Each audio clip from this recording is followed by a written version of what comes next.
जनाब सरदार अयाज सादिक साहब और आपकी वसातत से मुअज़्ज़ज़ अरकान ऐवान,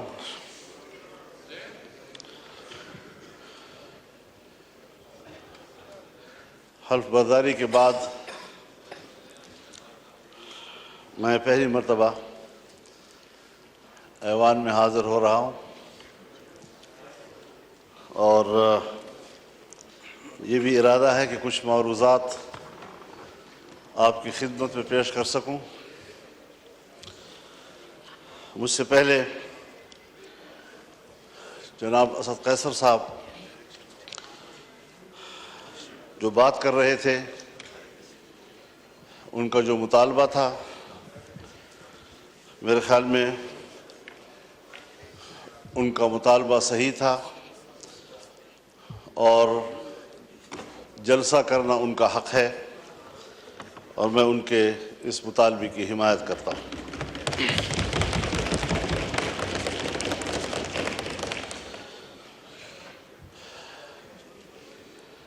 लेकिन जनाब स्पीकर, मसला यहाँ तक महदूद नहीं है कि हम जलसा कर सकते हैं या नहीं कर सकते।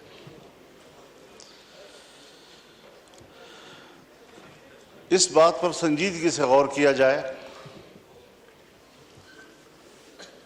कि हमारा मुल्क आज कहाँ खड़ा है।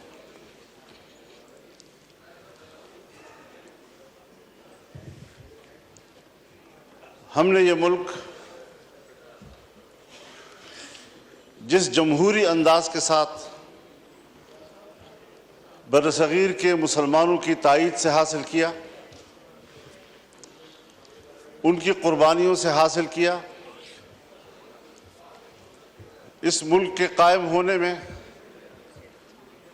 न ब्यूरोक्रेसी का कोई किरदार है और न ही एस्टेब्लिशमेंट का कोई किरदार।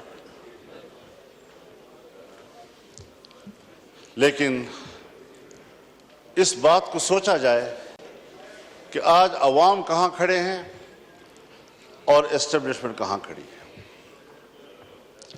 क्या वजह है कि मुसलसल ऐवान पर सवाल उठाया जा रहा है, हमारी अवामी नुमाइंदगी पर सवाल उठाए जा रहे हैं। क्या ये अवाम के नुमाइंदा पार्लियामेंट है या ये एस्टेब्लिशमेंट का तरतीब दिया हुआ पार्लियामेंट है? इससे कब निकलना है हमने, या मजीद धंसते चले जाना है? ये मुल्क जिसमें हुकूमत महल्लाती साजिशों की बुनियाद पर बनती थी और टूटती थी, ब्यूरोक्रेट्स फैसला करते थे आज वजीर आजम कौन है तो कल वजीर आजम कौन है। एक जमाने में मुल्क के एक सदर मुमलिकत ने अपने दौरे हुकूमत में 5 वजीर आजम तब्दील किए।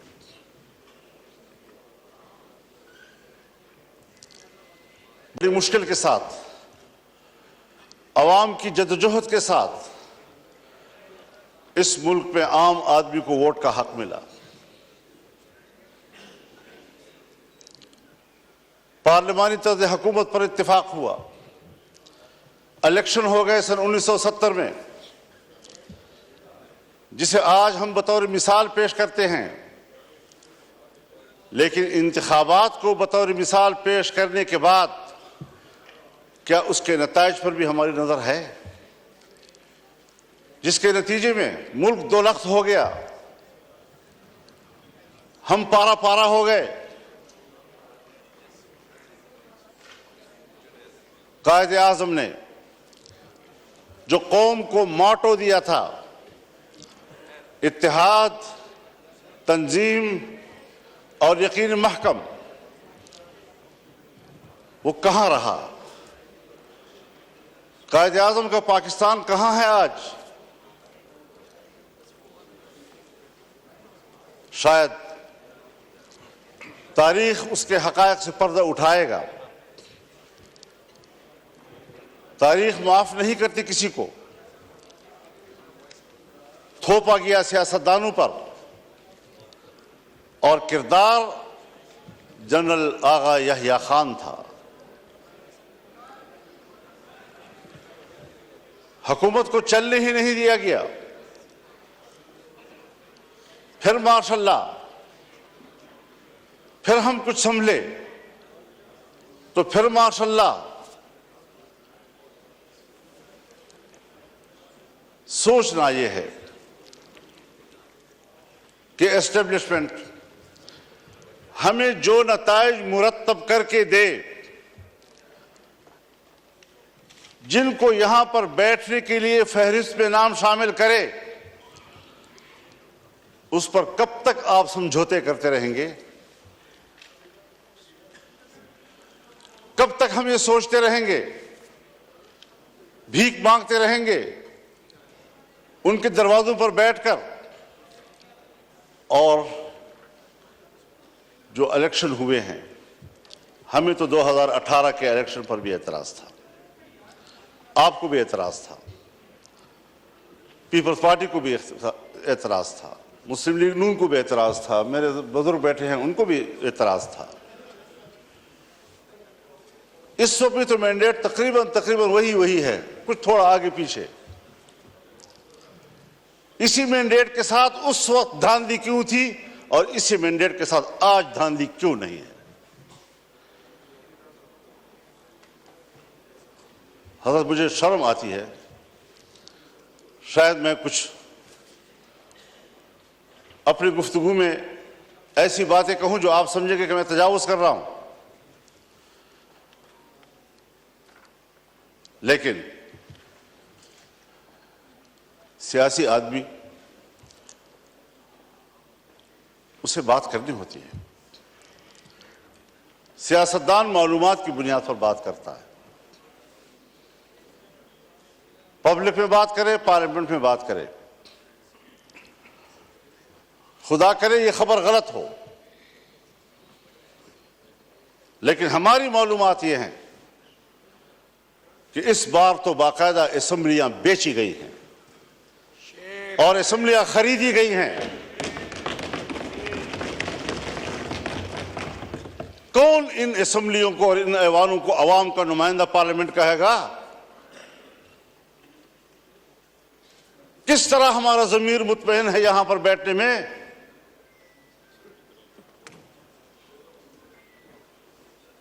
हारने वाले भी परेशान और जीतने वाले भी मुतमईन नहीं। इस कैफियत में हुकूमत में बैठी हुई जमातें,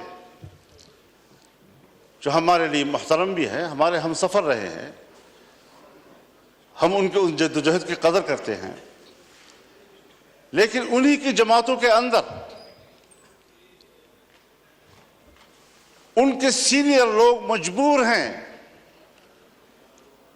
कि वो अपनी ही मैंडेट को मुस्तरद कर रहे हैं, उस पर एतराजात उठा रहे हैं। सिर्फ अपोजिशन की बात नहीं है, हम देख भी रहे हैं, हम सुन भी रहे हैं। तो जमहूरियत आज कहां खड़ी है?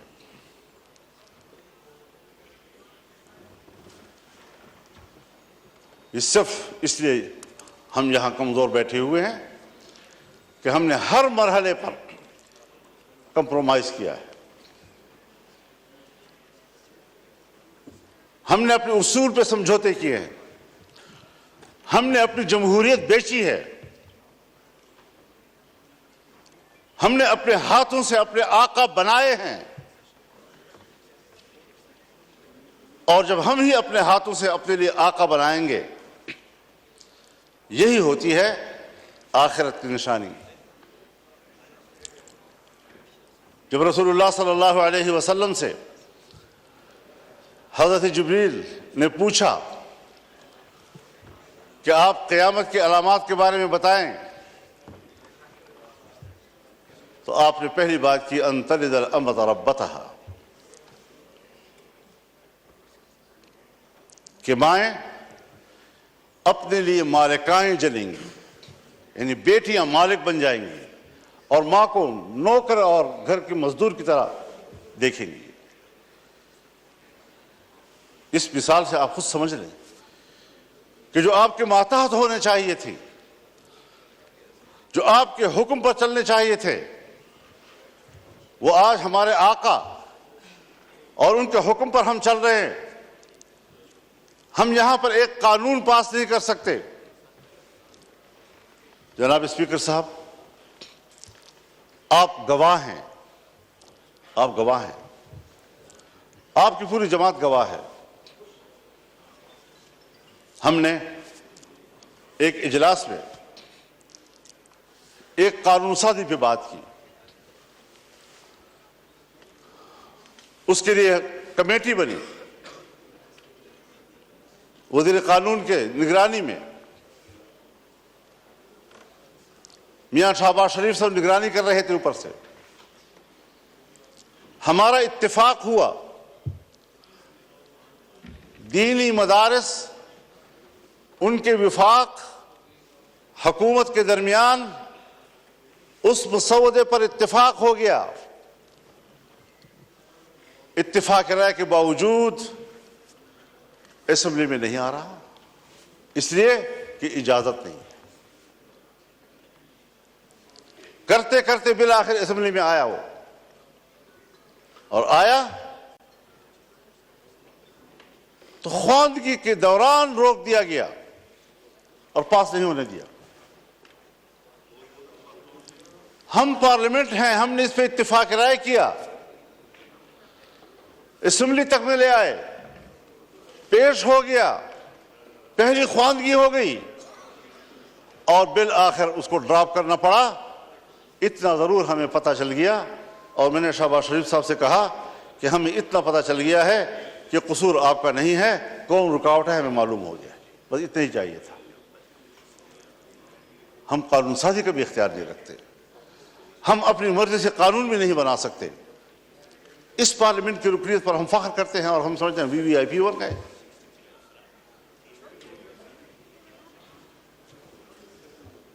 आज जरा मुआवजा तो कीजिए जनाब स्पीकर, हिंदुस्तान और हम एक ही दिन में आजाद हुए। 15 अगस्त 1947 को सुबह 8 बजे दिल्ली में लॉर्ड माउंटबेटन ने इंडिया के गवर्नर जनरल का हल्फ उठाया और कराची में कायद आज़म मोहम्मद अली जिन्नाह ने हल्फ उठाया। एक ही दिन हम आजाद हुए। आज वो दुनिया की सुपर ताकत बनने के ख्वाब देख रहा है और हम दिवालियापन से बचने के लिए भीख मांग रहे हैं कि डिफॉल्ट ना हो जाए हम लोग। ये किसके हाथों, कौन जिम्मेदार है उसका? घूमते फिरते फिर आएगी बात, सियासतदान जिम्मेदार है, हुकूमत नाकाम है। दीवार के पीछे जो कुव्वतें हमें कंट्रोल करती हैं, जिनके बागडोर हमारे उनके हाथ में हैं, फैसले तो वो करें और मुंह हमारा काला करें, अवाम हमें गालियां दे, जिम्मेदार हमें ठहराएं। ये कौन सी सियासत है? हम कहां इस मुल्क को ले आए हैं कि आज आपका एक एक बच्चा 25 करोड़ आबादी का, वो 2 और 3 लाख तक का मकरूज हो चुका है। खुश होते हैं IMF ने नया किस्त जारी कर दिया, नया किस्त 1 लाख 1.5 लाख का, करोड़ 1 अरब 1.5 अरब का होता है। लेकिन आपको कर्जे कितने देने हैं? अपनी पैदावार किधर है हमारी? अपनी सलाहियत किधर है हमारी? हमने मुल्क को जुमूद का शिकार बना दिया है, और कौमें जब जुमूद का शिकार होती हैं तो फिर वो गिरती हैं, वो तरक्की नहीं कर सकती। फिर जरा हिसाब लगाएं। जिस हिंदू को हम सारे अलकाब देते हैं, सारे बुरे अलकाब उनके, सारे अच्छे अलकाब हमारे, लेकिन नतीजे के लिहाज से कारकर्दगी की बुनियाद पर जरा उसका भी तजिया कर ले, अपना भी तजिया कर ले। घर में बैठे हुए हैं हम लोग, हम अवश्य से बात कर रहे हैं, क्यों एक दूसरे से बात छुपा रहे हैं? ये सारी वो चीजें हैं। हमने मुल्क हासिल किया इस्लाम के नाम पर। आज पाकिस्तान दुनिया में एक सेकुलर स्टेट का रूप धार चुका है। कहां है ला इलाहा इल्लल्लाह? 1973 में हमारा आईन बना, 1973 में इस्लामी नजरियाती कौंसिल बने, 1973 से आज तक तमाम कवानीन का जायजा लिया गया। अगर कोई खिलाफी इस्लाम कानून मौजूद है तो कुरान और सुन्नत के मुताबिक कानून की सिफारिश की गई, सिफारिशात की रिपोर्टें ऐवान में आ गई, लेकर दी गई। कोई आप एक निशानदेही बहैसियत स्पीकर कर सकते हैं कि सन 1973 से लेकर आज तक उस काउंसिल की सिफारिशात पर इस पार्लियामेंट ने एक कानूनसाजी भी की? एक। इसीलिए कि जिन लोगों को ऐवान में लाया जाता है, जिन लोगों से ऐवान भर दिए जाते हैं, उनको कुरान सुन्नत से कोई दिलचस्पी नहीं है, पाकिस्तान के नजरिए से कोई दिलचस्पी नहीं है। कैसे आप दुनिया में शनाख्त कराएंगे अपनी कि हम एक इस्लामी मुमलकत हैं? आपका आईन कहता है कि हाकिमियत अल्लाह रब्बुल आलमीन की हुई, और हम रूए जमीन पर अल्लाह की नियाबत करते हुए, अवाम के नुमाइंदे रूए जमीन पर अपने मुमलकत में अल्लाह की नियाबत करते हुए उनकी तालीमात के मुताबिक कानूनसाजी करेंगे। हमारी इनफरादी इज्तिमाई जिंदगी कुरान और सुन्नत की ताबे होगी। ये मैं नहीं कह रहा, मेरा आईन कहता है। ये मेरा आईन कहता है कि इस्लाम पाकिस्तान का मुमलकती मजहब होगा। ये मेरा आईन कहता है कि कानून साजी कुरान और सुन्नत के ताबे होगी। ये मेरा आईन कहता है कि कुरान और सुन्नत के मुनाफिक कोई कानून साजी नहीं होगी। इस पर कोई अमल दरामद कागजी हद तक भी आप तो उन इदारों को भी पाबंद कर रहे हैं, नेस्तनाबूद करना चाहते हैं जो इदारे आपके इस मुल्क में किसी तरह दीन और मजहब की अलामत हैं। उनको आप मुआशरे का मेन स्ट्रीम ही नहीं समझते।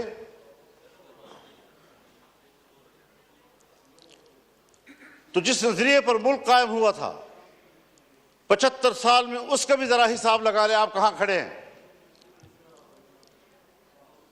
और मुमकिन है बहुत से लोग समझे कि मजहब नहीं है तो कोई चीज नहीं, कोई मसला ही नहीं है। लेकिन बहुत से लोग हैं जो जमहूरियत की बात तो करते हैं, मजहब की बात भला ना करें, जमहूरियत की बात तो करते हैं। तो हम सब मिलकर सोचे जरा कि जमहूरियत किधर है हमारी।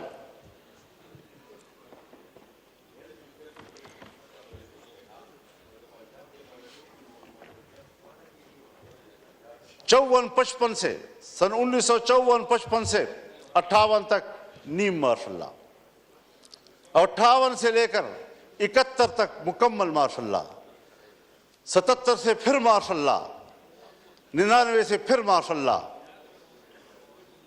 और हम कंप्रोमाइज करते रहे। यहां इसी ऐवान में हमने कानून साजी करना चाहिए। चीखते रहे हम लोग कि साहब ये जो कुछ आप कर रहे हैं कुरान और सुन्नत के खिलाफ है। किसी ने नहीं सुनी। तो जमहूरियत कहां है आपकी? इलेक्शन आपके ढोंग असम्बलियों की कोई कदर कीमत नहीं।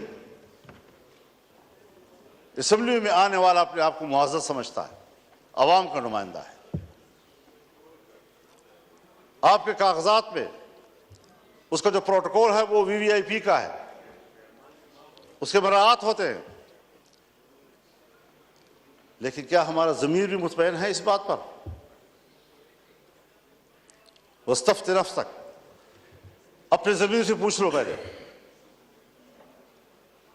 क्या वाकई हम मुतमईन हैं इन नताइज से? और जनाब अयाज साहब, क्या वाकई आप लाहौर के नताइज से मुतमईन हैं?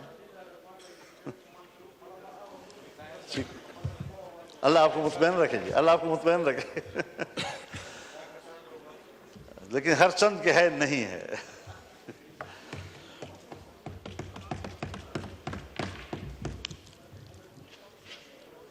मईशत की क्या सूरत हाल रखती है? कर्जों पे हम जिंदगी गुजार रहे हैं, अपने वसाइल के करीब तक नहीं जाते, अमन अमान नाम का कोई चीज नहीं है। मुल्क को किधर ले जा रहे हैं आप लोग?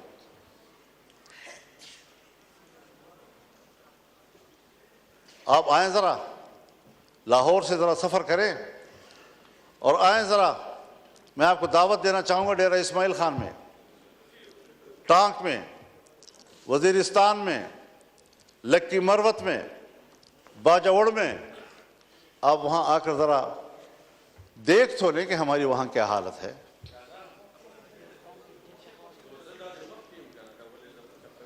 हमें तो इलेक्शन में निकलने नहीं दिया गया।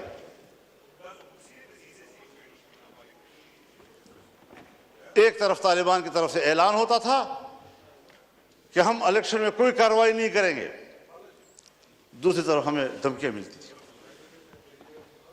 फिर इधर से हमें चिट्ठियां मिलती थी कि आप, थ्रेट लेटर आ जाती थी कि आप न जाएं। पब्लिक से राब्ता ही नहीं करने दे रहे थे। और जो ही इलेक्शन गुजरा, सारे थ्रेट लेटर बंद, खत्म हो गए, खैर खैरियत हो गई। अब न वहां हमें कोई कत्ल करने वाला है, न कोई दहशतगर्द है, न कुछ है। लेकिन ये बात जो हमारे उन इलाकों से मुताल्लिक़ लोग हैं या बलूचिस्तान से मुताल्लिक़ लोग हैं, चाहे वो पश्तून बेल्ट है या बलोच बेल्ट है, वहां पर कंट्रोल रियासत का नहीं है। और मैं बड़े अदब से कहूंगा, मुझे ये लफ्ज़ नहीं कहना चाहिए, लेकिन हक़ाइक़ को सामने लाते हुए कहना पड़ रहा है कि पाकिस्तान इस वक्त एक गैर महफूज रियासत है। जब रियासत गैर महफूज होगी तो जिम्मेदार कौन होगा?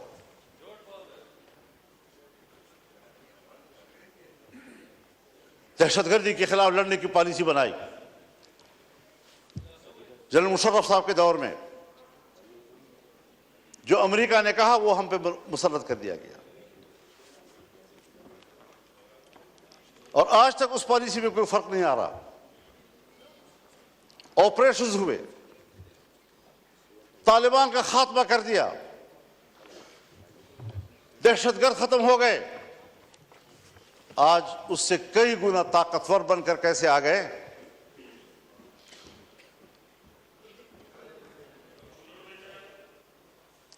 जरा मुझे भी दिखा दे बेटा। बिल्कुल ठीक है जी।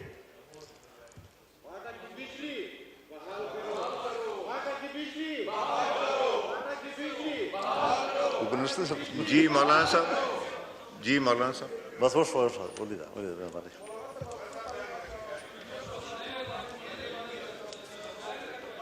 तो जनाब स्पीकर, आफरीदी साहब मैसेज आ गया, आपको पॉइंट ऑफ ऑर्डर में दूंगा, आप तशरीफ रखें। मैसेज हो गया आफरीदी साहब, मैसेज हो गया। आपकी जमात ने नाम नहीं लिखा था, मैंने आपका नाम लिखा है, और ये इंपॉर्टेंट इशू है। मैं इसको टेकअप करूंगा। अभी मैं MQM के दोस्त को दूंगा, फिर आपको दूंगा। जी मौलाना साहब।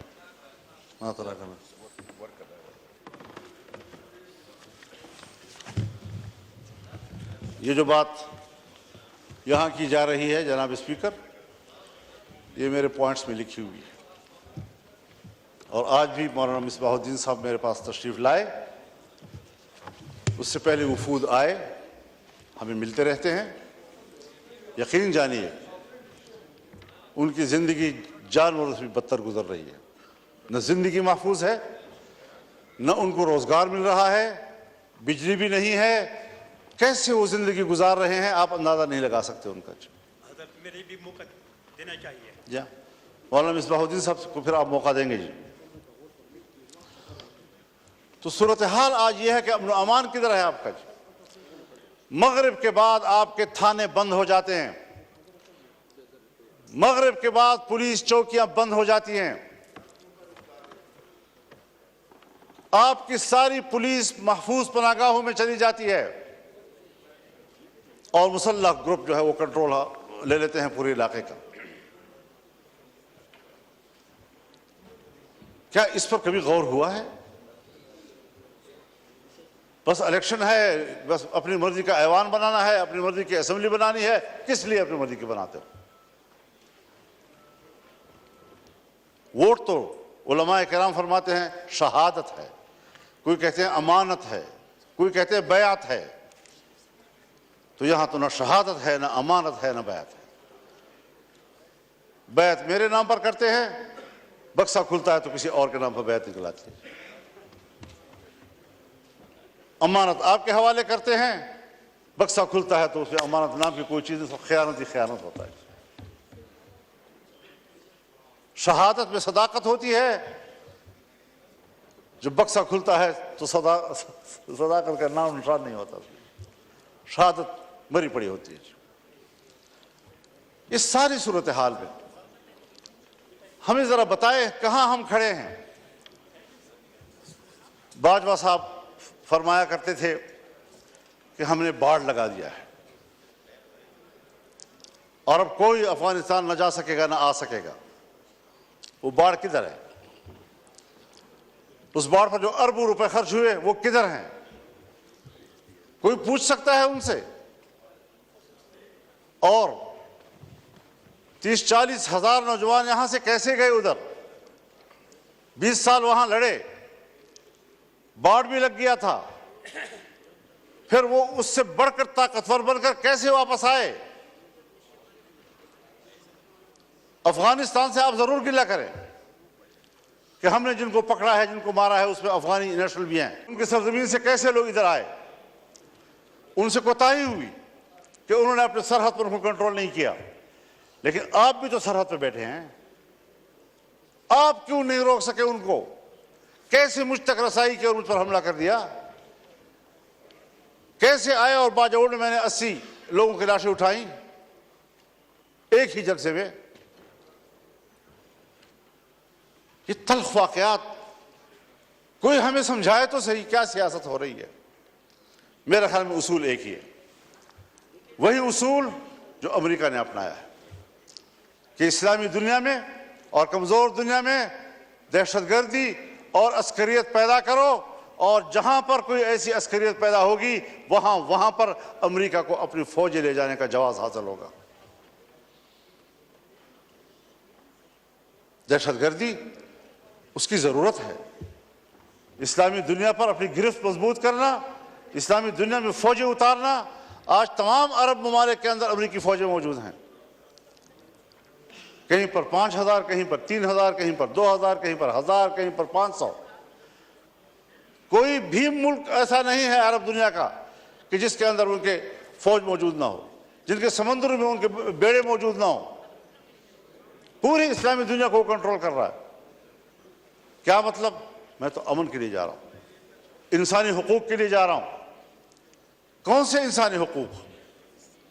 वो इंसानी हुकूक जो ग्वांटानामो में हमें नजर आए, जहां तुमने मुसलमानों को बरहना करके बंद कोठरियों में फेंका, जिनके बर्फ के तोदों के ऊपर उनको लिटाकर उनके ऊपर बैठकर सिगरेट पीते रहे। आज भी बगराम और शबरगान के उकूबत खाने उनके खून से लथपथ हैं। गवाहियां दे रहे हैं कि यहां क्या मजालिम किए उन्होंने। उनके सामने कुरान करीम की तजलील की गई। कोई है जो इस पहलू पर भी बात कर सके? बस ये दहशतगर्द, ये दहशतगर्द, ये दहशतगर्द, और उसके मुकाबले में उससे बढ़कर दहशतगर्दी हो रही है और कोई उनको रोकने वाला नहीं है, ना उसको कोई बात करने वाला है। इराक में क्या किया गया? अबू गरैब जेल में क्या जिंदा इंसानों पर नंगा करके उन पर कुत्ते नहीं छोड़े गए और कुत्तों से उनके जिस्म को नहीं नोचा गया? ये हैं उनके इंसानी हुकूक। इस्लामी दुनिया को तोड़ना, मुल्कों को तकसीम करना और इंसानी हक की बुनियाद पर वहां जाना। आज फिलिस्तीन में क्या हो रहा है? अक्टूबर से लेकर अब अप्रैल खत्म हो रहा है, 40,000 से ज्यादा गजा और खान यूनिस के मुसलमान शहीद हो चुके हैं। ये बच्चे हैं, ये खवातीन हैं, ये बेगुनाह शहरी हैं, ये जंगजू नहीं हैं। जंगजू से मुकाबला करो, वो आपके साथ लड़ने के लिए तैयार। सबसे ज्यादा बच्चे जो इन दिनों में शहीद हुए हैं वो गजा के हैं। कोई मुसलमान है हुक्मरान जो उसके लिए कोई आवाज उठाए? और फिर अमेरिका और बरतानिया और यूरोप इंसानी हुकूक की बात करे, जिनके हाथों से इंसानियत का खून टपक रहा है। इंसानियत का खून टपक रहा है और इंसानी हुकूक के अलमबरदार।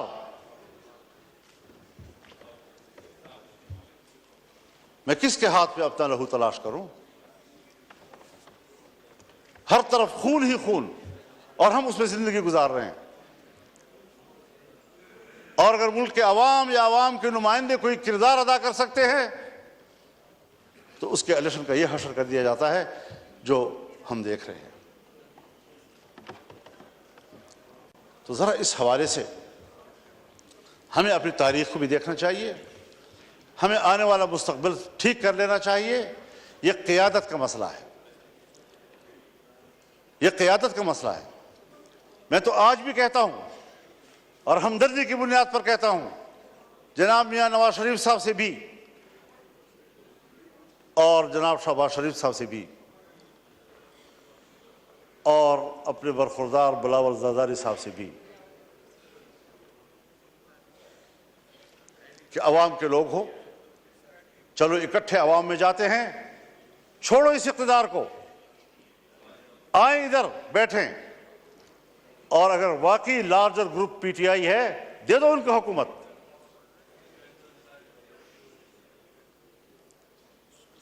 लेकिन शायद मेरी बात जरा अहमुकों वाली से लग रही होगी आप लोगों को कि क्या कह रहा है, कहां से बोल रहा है।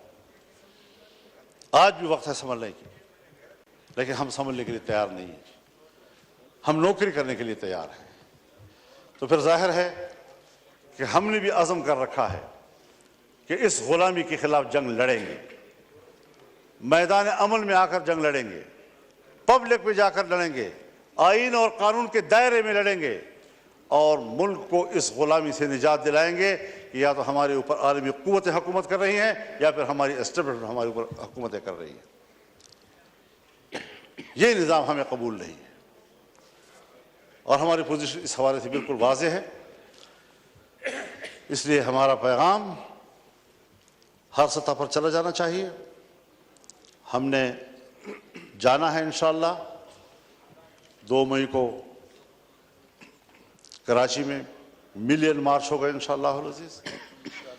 9 मई को पेशावर में इंशाअल्लाह मिलियन मार्च होगा और अगर किसी ने रोकने की कोशिश की तो वो सिवाय इसके कि अपने लिए मुसीबत को दावत देगा और कोई नतीजा उसका नहीं निकलेगा।